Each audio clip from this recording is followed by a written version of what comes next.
کیونکہ میں اس کی تفصیل میں جاتا ہوں. خیر تو پاکستان کے اندر بھی ان کا جو پورا لونڈے لپاڑوں چٹو چماٹوں کا ہے، لنگڑے شیطان کے جو بدبودار پجاری ہیں وہ بھی ایکسپوز ہوتے چلے جا رہے ہیں.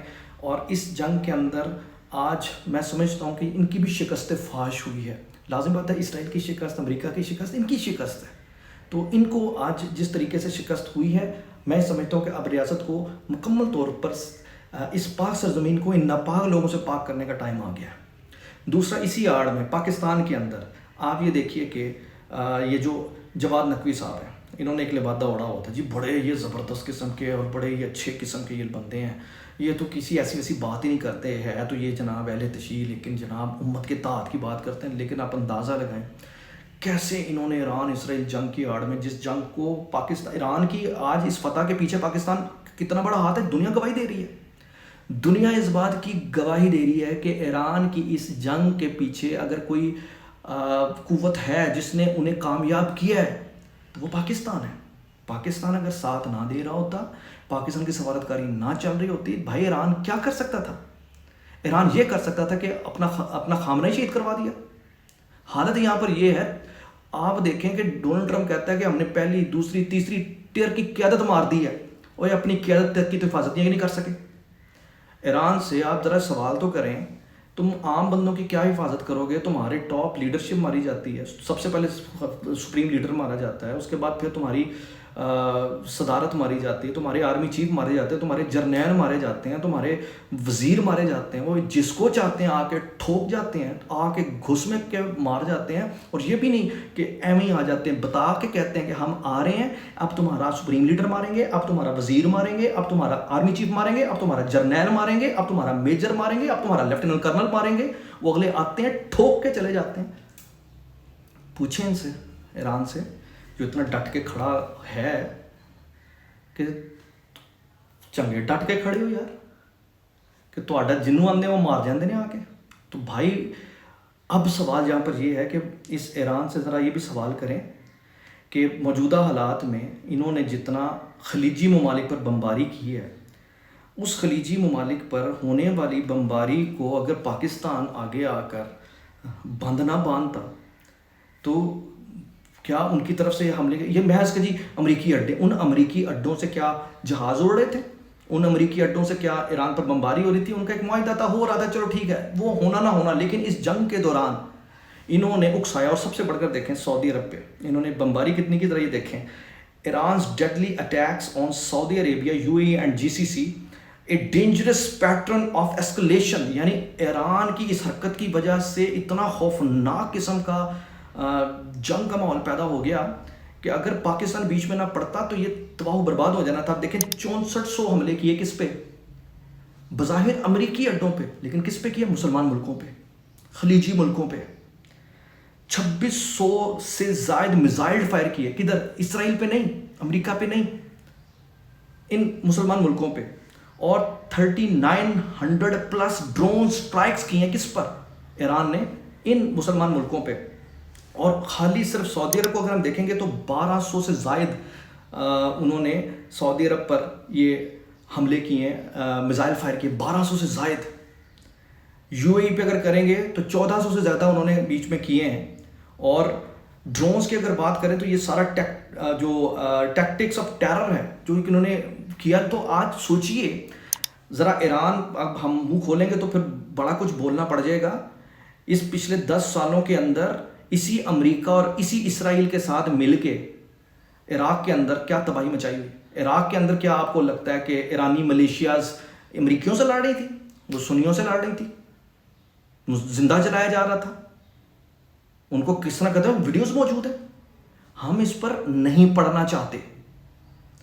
آج اگر ہم ٹیکنیکل بنیادوں پر بات کریں، اس ایران کے، یمن کے اندر، لیبیا کے اندر، شام کے اندر، لیبنان کے اندر، اور اس طرح اور ممالک کو، جارڈن کے اندر اتنے بفر زونز ان کے موجود ہیں، اتنے کمانڈرز ان کے موجود ہیں کہ اگر یہ سارے صرف فوکس کر کے صرف اسرائیل پر حملہ ایک ساتھ کر دیں، اسرائیل اگلے 5 منٹ میں نظر نہیں آئے گا.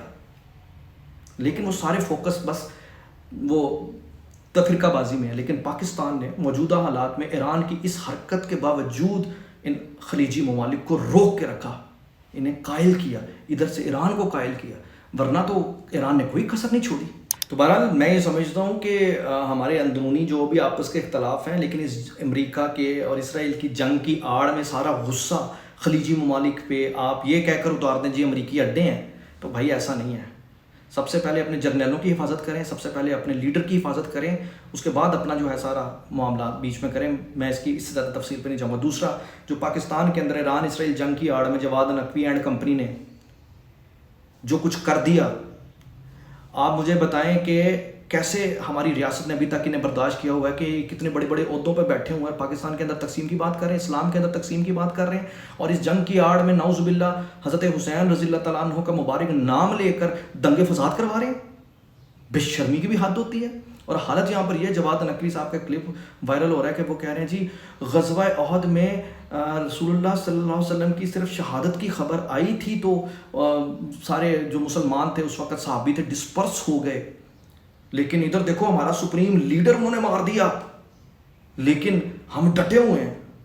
لو اے ڈٹے ہوئے، تسی چنگے ڈٹے ہوئے ہو، اگلے آ کے ٹھوک گئے نے تہاڈی پوری دی پوری لیڈرشپ نو، اگلے آ کے ٹھوک گئے نے تہاڈے سارے جرنیلاں نو۔ مطلب تصور کرو، اے چنگے ڈٹے ہو، پہلی دوسری تیسری قیادت مارتی، ڈٹے ہوئے ہیں۔ یہ ڈٹنا ٹوٹنا نہیں ہوتا، لیکن اصل بات کیا ہے، اندر کا خنس جو انہوں نے ایک لبادہ اڑا ہوا تھا وہ اتر گیا۔ یہ برکت ہے ہمارے الحمدللہ موجودہ پاکستان کے حافظ ہونے کی، فیلڈ مارشل کے، کہ آج یہ جو تقیہ کر کے بیٹھے ہوئے لوگ تھے وہ سامنے آ گئے، اور انہوں نے جو نعوذ باللہ غزوہ احد کی بات کی، تو بھائی غزوہ احد کا اس ایران جنگ سے کیا لینا دینا؟ ایران اسرائیل جنگ اور غزوہ احد کا آپس میں کیا تقابل ہے؟ اور نعوذ باللہ سپریم لیڈر کا آپ کے نعوذ باللہ رسول اللہ صلی اللہ علیہ وسلم سے کیا تقابل ہے؟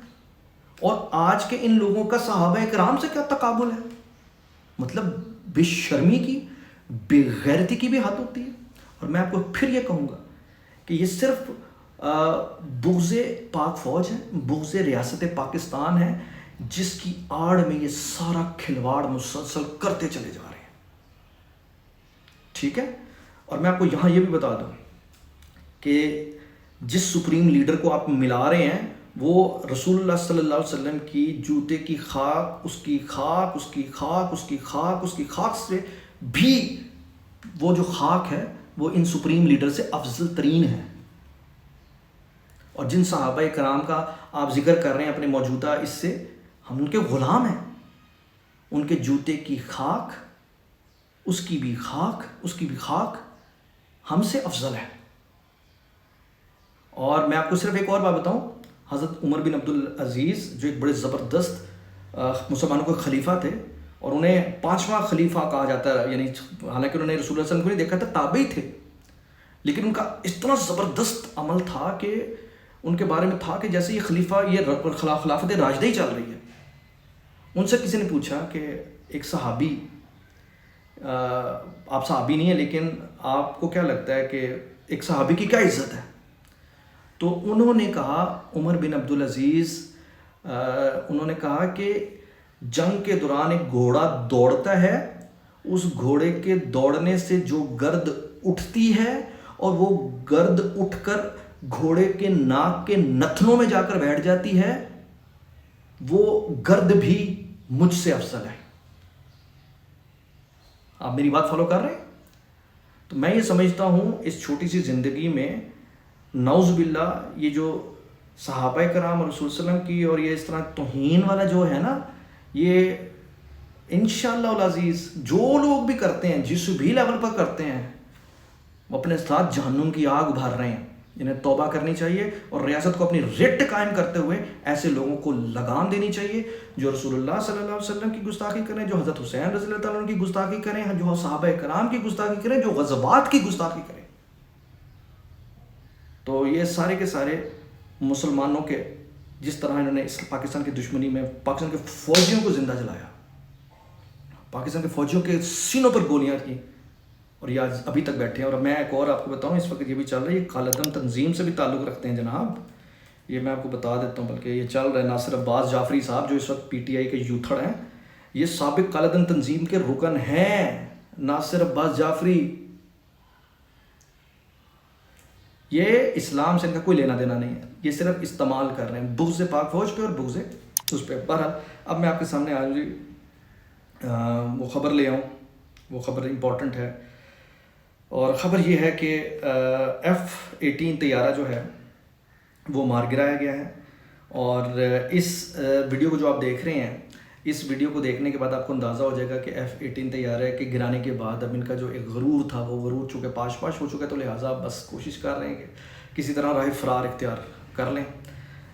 اور ساتھ ہی ساتھ حالت یہاں پر یہ ہے کہ پاکستان نے بڑا زبردست قسم کا جو کام کیا ہے اس پہ اب جنگ بندی کی طرف حالات، کیونکہ بیسیکلی تو یہ لڑانا چاہ رہے تھے جس طرح میں نے کو پہلے بتایا، تو اب 4 سے 6 ہفتوں کے دوران جنگ بند کرنے کا اعلان کرنے کا کہہ دیا گیا ہے۔ ڈونلڈ ٹرمپ جو 2 دن کے اندر ایران فتح کرنے آئے تھے، لیکن ایران کے اس ساری فتح کے پیچھے پاکستان پہلے نمبر پر اور خلیجی ممالک دوسرے نمبر پر ہیں، کیونکہ بہت صبر خلیجی ممالک کا، سعودی عرب کا وہ کہتے ہیں کیا ہے، کیونکہ کوئی سینس نہیں بنتی ادھر حملے کرنے کی۔ تو بہرحال جو بھی ہے، میں یہ سمجھتا ہوں کہ اب تھوڑا سا طریقے سے چلتے ہوئے متحد ہو کر چلنے کی ضرورت ہے، ایک امت ہو کر چلنے کی ضرورت ہے، اللہ اور اس کے رسول صلی اللہ علیہ وسلم کے احکامات کے مطابق چلنے کی ضرورت ہے، اور جو بیچ میں اب آپ کے سامنے چیزیں ایکسپوز ہو چکی ہیں انہیں فکس کرنے کی ضرورت ہے۔